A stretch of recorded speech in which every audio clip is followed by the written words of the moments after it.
Hello বন্ধুরা, good afternoon. আমি এখন বেগুন দিয়ে কলমি শাক বানাবো। তা বেগুনগুলিকে আমি হলুদ লবণ দিয়ে ভেজে নিচ্ছি।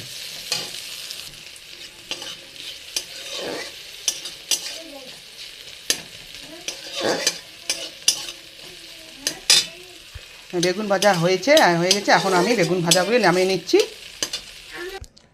কড়াইতে এখন তেল দিয়ে একটা শুকনো লঙ্কা ভেজে নিচ্ছি।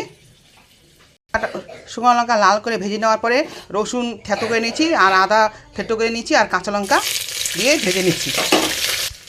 কড়া করে ভেজে নিলাম। এখন কলমি শাকগুলো দিয়ে দিচ্ছি।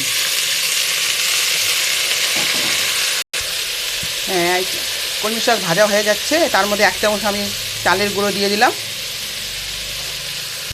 এখন বেগুনগুলো দিয়ে দিচ্ছি। ভাজা বেগুনগুলো দিয়ে দিলাম। হ্যাঁ বন্ধুরা, আমার ভিডিওটি ভালো লেগে থাকলে লাইক করো, কমেন্টে জানিয়ে দিও, আর ফলো করো।